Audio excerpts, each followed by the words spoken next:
Well, hello everybody. Hope you're all having an absolutely wonderful morning, evening, noon, and or night, wherever you are and when you are. Welcome to another deck profile. Thank you guys for coming on to the channel.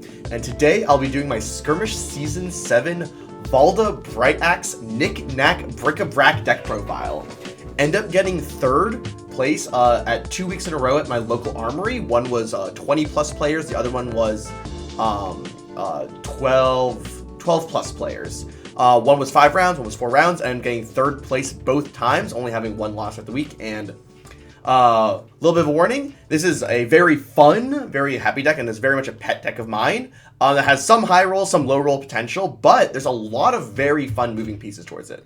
I'll get into the actual matchups for those weeks later in the video, but I wanted to start off with the deck profile so I could talk through a lot of the card choices, and then you guys can see what this deck is about, because KNICK-KNACK-BRIC-A-BRAC, that card is really, really fun, and I'm really excited to tell you guys all about it.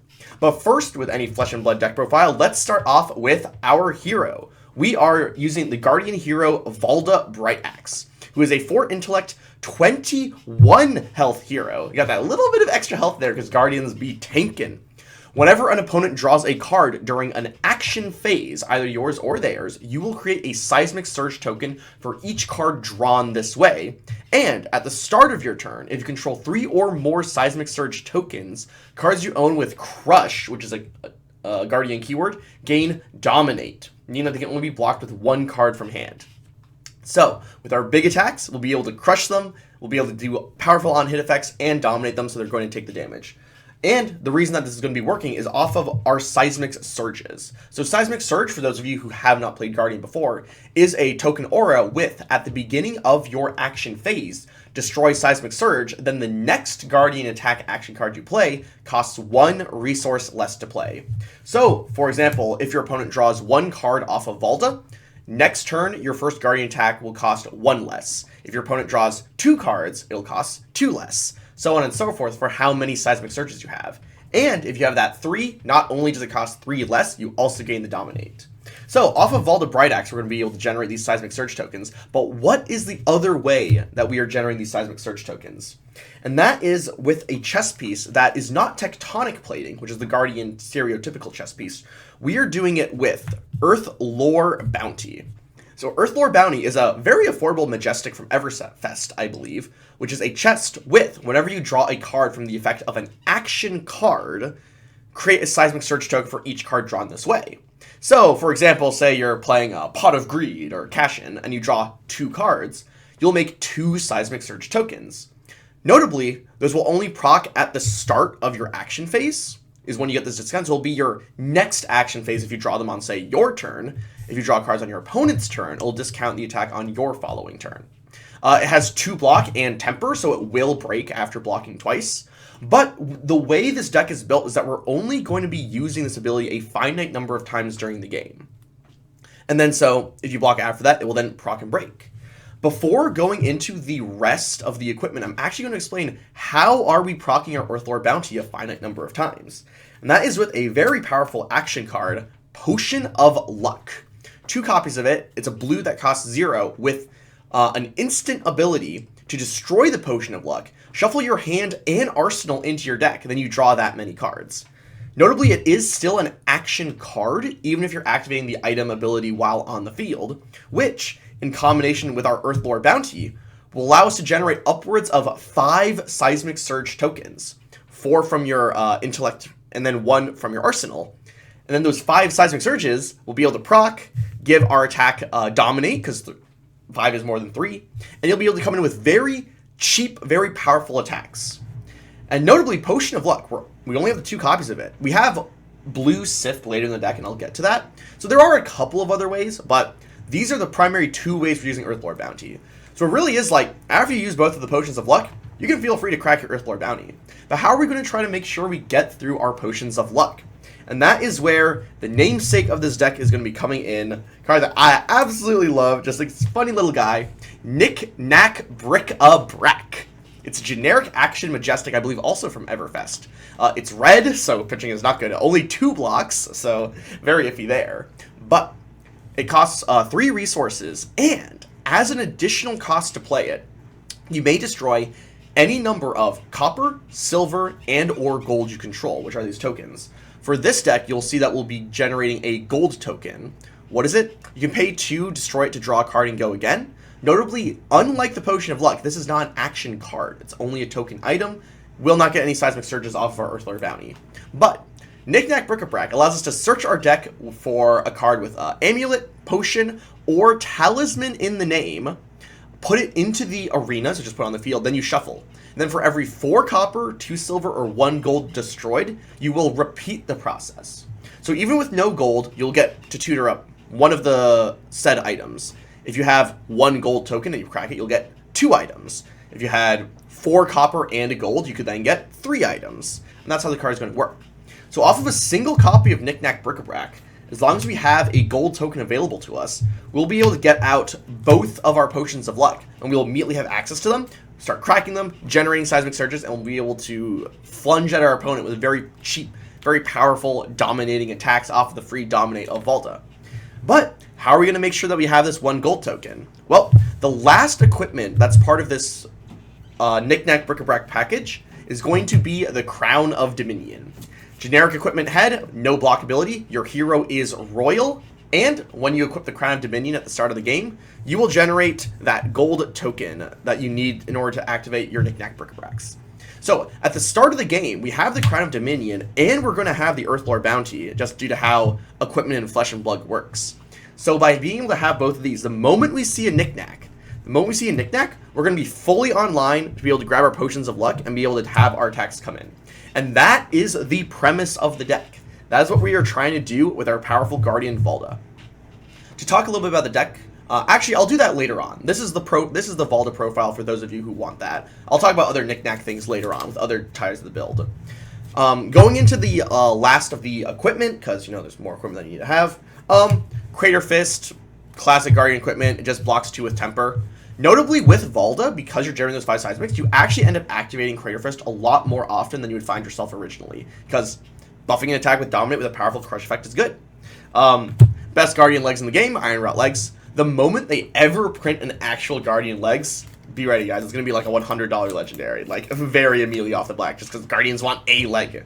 And then, in terms of weapons, because it was Skirmish Season 7, we don't just free roll a bunch of sideboard equipment. Without that, I would have a Nothos in the side, but I'm just going with the Titan's Fist plus the Steel Blade Buckler. We're not trying to fatigue out with our weapon, we are trying to do these powerful dominating attacks, so having the extra block off the Steel Blade Buckler, just good, and it lets us sideboard the Arcade Lantern. But I'll get into the sideboard after we go into the main deck.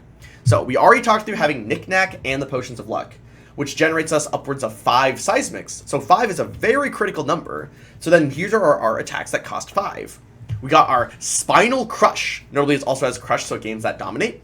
5 cost red attack. It's a 9 and it blocks 3. If it deals 4 or more damage to a hero, action cards, activated abilities, and attacks they control lose and can't gain go again during their next action phase.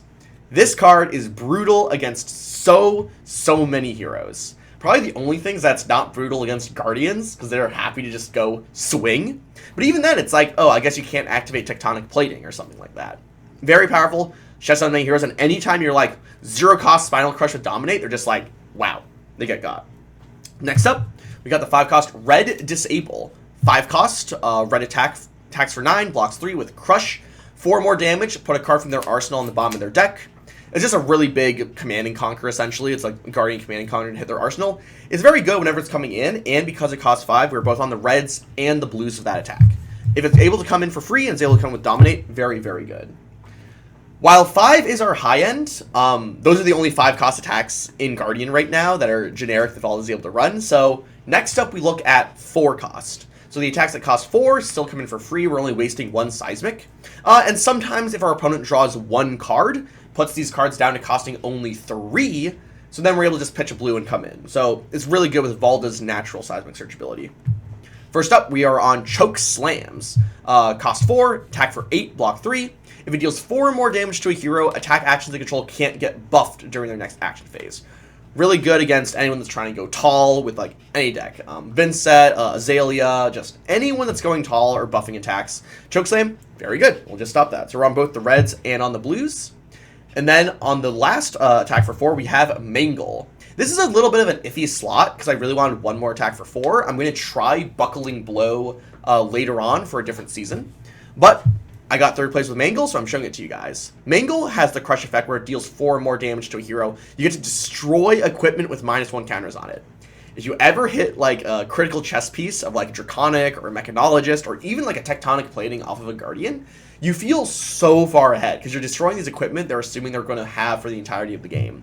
And you can just do a lot with that. I almost was able to tag a Valiant Dynamo off of the Kasai as well with it. So it was very threatening, and they had to block out with a lot to be like, I mean, I have to keep my Dynamos because that's the whole point of the Kasai deck that they were on. So Mangle, very, very good, and it comes in for 8. But primarily it's that these attacks all are able to come in for free off of our 5 Seismic Surges off of our Potions of Luck. But in addition to that, it's like we want to have attacks that work even if we're not doing the Potion of Luck thing. So this is where we get into our Thunder Quakes, which are both in blue and in red. They come in for either 10 or 8, and they cost 6. Coming in for 6 means that discount by 5, it costs only 1 resource, so even if you have like a red heavy hand, you're able to still play. But it costing only 1 ties into a very excellent package that we're running to help supplement all of these attacks that come in for almost free, which I think people who are doing different Vincent builds might know about already. But these attacks also have Heave 3, which means at the beginning of the end phase, if Thunderquake is in your hand and you have an empty arsenal zone, you may pay 3, usually pitching a blue, and put Thunderquake into your arsenal face up, and then if you do, you get those 3 Seismic Surge tokens. 3 Seismic Surges is Valda's magic number in order to be able to make an attack come in with Dominate. And because we have our Potions of Luck, we can sometimes load this up into Arsenal, and then just come in with a different attack from hand. We play with a dead Arsenal for a little bit, but then as soon as we hit a Potion of Luck, shuffle it back in, free up our Arsenal, and we're able to play after that. And then these work even if we don't see our knick-knack early in the game. You gotta have a side. If you're a combo deck and you don't have a plan B, you're going to get got. So Thunderquakes are really good here. I was not on Pulverize just because Pulverizing costing 10 is is really hard for this deck to play without getting like a full hand. But I'm thinking about putting them in mostly because this Heave 3 is actually really good in terms of having a backup plan. So that's gonna be something I'm experimenting with. The last attack that we have in here for 6 is also Cranial Crush. Good crush attack, costs 6, attack for 8. If it deals 4 more damage to a hero, they can't draw cards during their next action phase. You're like, wow, that has anti-synergy with Valda. It's a good crush attack, and it comes in for damage, and we run a lot of blues. Because, again, we're a Guardian. I think we're on 20 blues in the main deck configuration. You could go up to 22 after siding. But having a lot of blues, you want your blues to still be good. So Cranial Crush is just a really good blue to be able to run in terms of the damage that's able to output. So I was talking about how attacks coming in for 6 works really good with the second package that we're running. And that is primarily what we're trying to do when we do our Potion of Luck Pavos. So say, for example, we do a large Potion of Luck turn. We're able to block out with our hand. And then we come in, for example, a Disable for 5, right? We're just coming with a Disable. They might be like, you know what? You popped your Potion of Luck. You only have 2 of those for the entire game. So I'm just going to full block this attack. And then on the second attack, I'm going to full the block again. So they let you go back to your hand, and you end up having a hand of 4 cards. Guardians have a really tough time trying to actually play out 4-card hands. There's a lot of decks that are on like Zealous Beltings or on other such cards to try to get Go Again to add those damage onto it. We're not on that in this build because we still need a high density of good Guardian attacks so that when we randomly draw off of our Potion of Luck, we're going to be coming in with Domination. So how do we punish our opponents for letting us play with a 4-card hand? And that is when we're on not just the reds, not just the yellows, but also the blue pummels. We are on full rainbow pummel. What does pummel do? I will explain it by using the reds, and I'll just say how the numbers go down afterwards. So pummel is a 2-cost generic attack reaction that only blocks for 2. You get to choose one. Either target club or hammer weapon gains +4, /+3, /+2 between the rainbow colors, which, if you're coming in for hammer and you're trying to kill them, pummel will kill them, if that's what happens.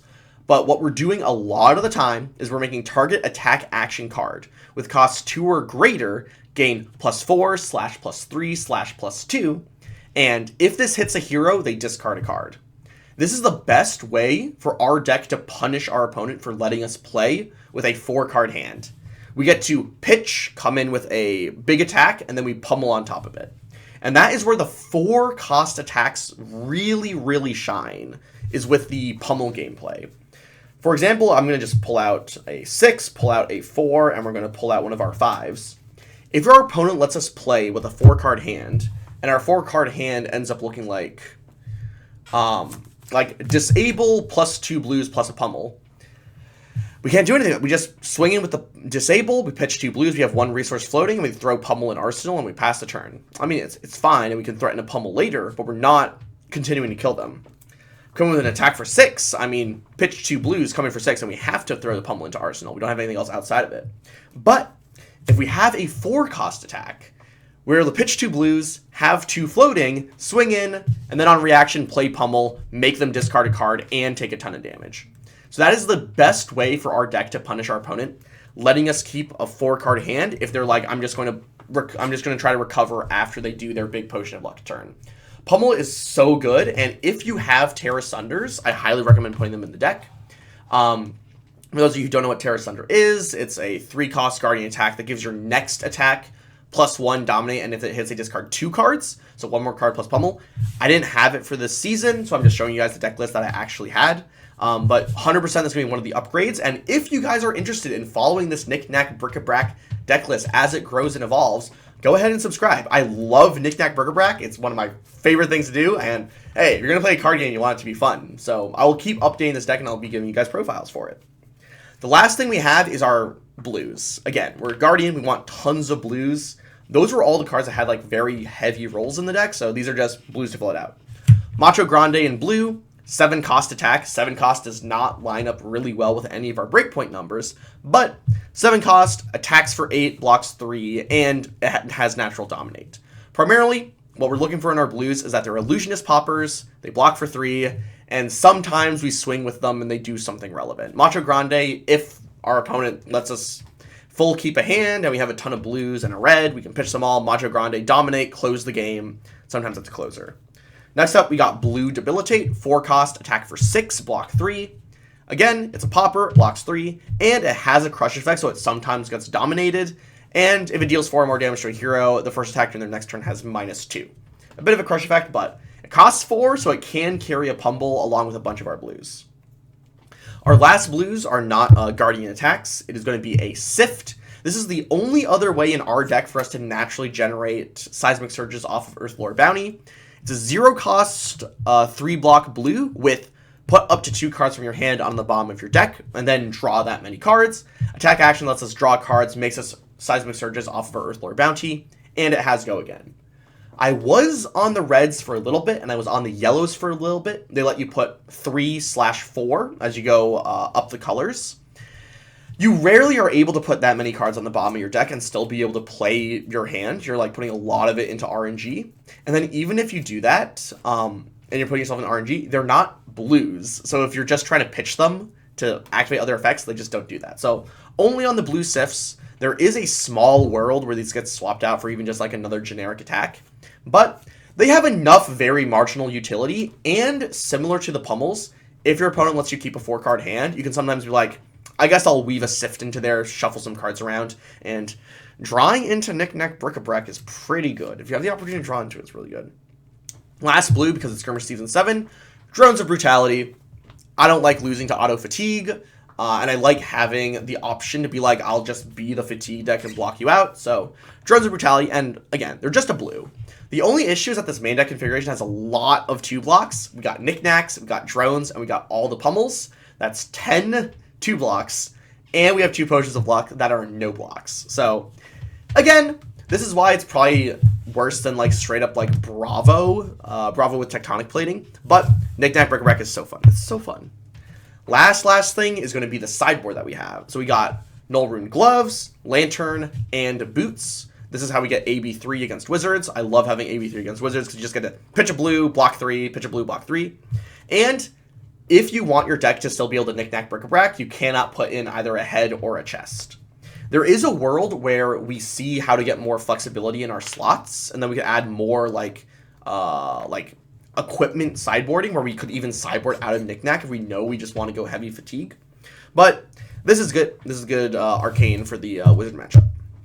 Next up is our sideboard. So we're on 2 Sink Belows.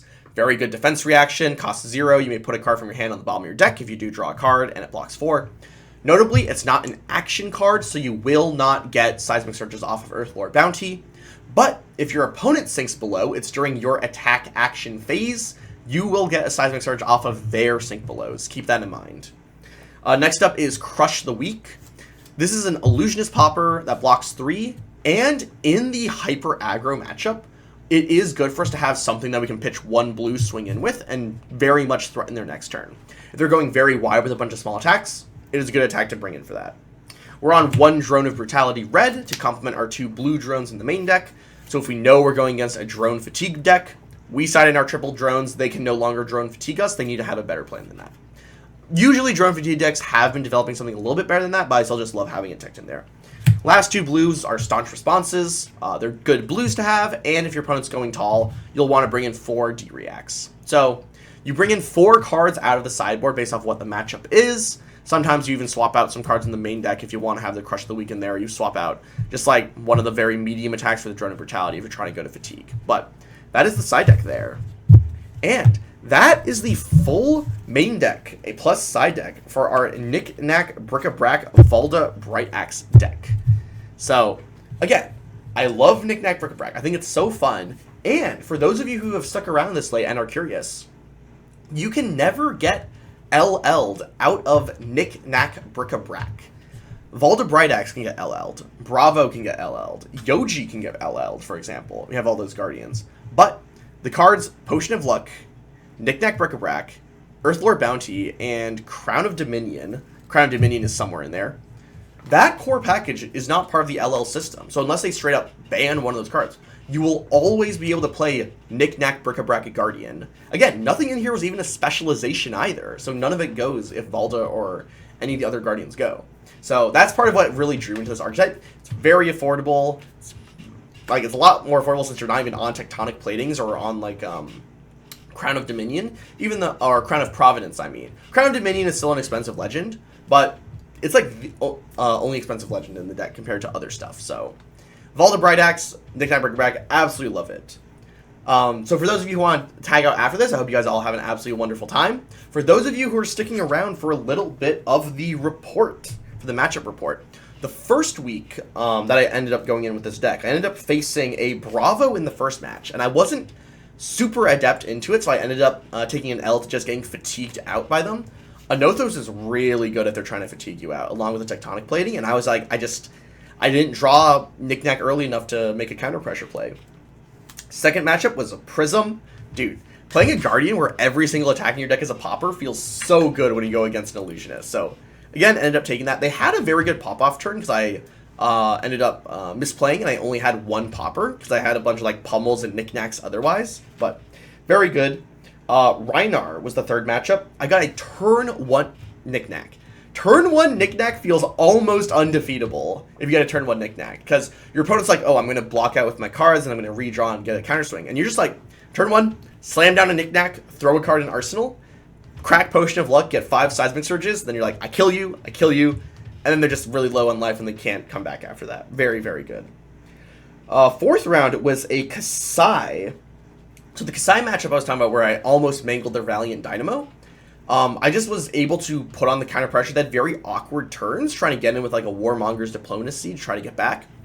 Swung in a 4-cost attack, pummeled on top of it, ripped a card. We're just able to keep that tempo and pressure because of the configuration of our deck.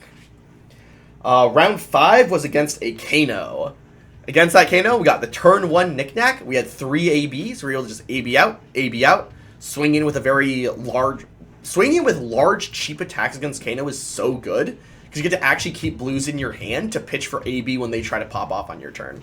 So good there. So, ended up going 4-1 that week, ended up getting 3rd place overall, and, dude, that put me on to doing it for the second week.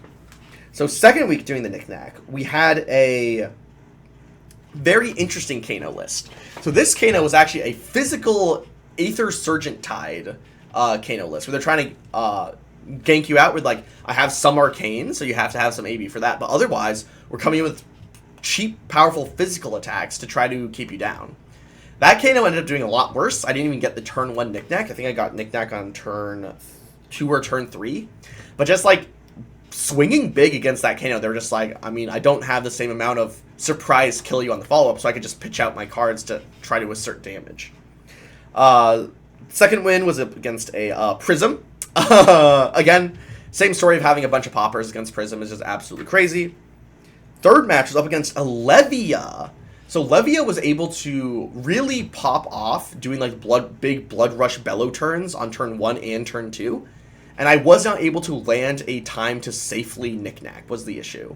I saw the knick-knack and I saw Potions of Luck and needed to pitch those to the bottom of the deck. Again, if you draw Potions of Luck, you really need to get those to the bottom of the deck because knick-knack does not tutor it out of your hand. Yeah, Levia was just able to absolutely destroy me over a couple turns. And that was the one loss that week. Fourth match was up against a Chain. The Chain looked a lot like an upgraded sort of a precon where they got a couple of like the Majestics that you throw into it. Chain was just going wide, doing his wide turns. But because Chain plays with so many cards to do those big turns, you really can get them with just like big dominating attack. They're just like, you know what? No block. It's like, you know, maybe a Mangle, and they're like, I don't care if you blow up my equipment. And then I like pummel. Or sometimes I'm just like swing plus pummel. Pummel is so good. Pummel is so good, as I keep saying. So that was ended up getting third place that week as well. So yeah, this deck is a ton of fun. If any of you guys out there also are trying to do a knick-knack build, let me know what your thoughts are. Let me know what sort of ideas you have come up with down in the comments below. Because I'm going to keep trying to work on this deck. I'm going to keep trying to build it up. And I hope to be able to come down with another updated profile for you guys in the near future. So, thank you guys always so much for watching. Thank you if you got to the end of the video. If you guys just wanted to click on the link down below, I hope you guys ended up doing that. But I hope you guys all have an absolutely wonderful time. And until next time, I wish you guys all absolutely wonderful. And please, take care.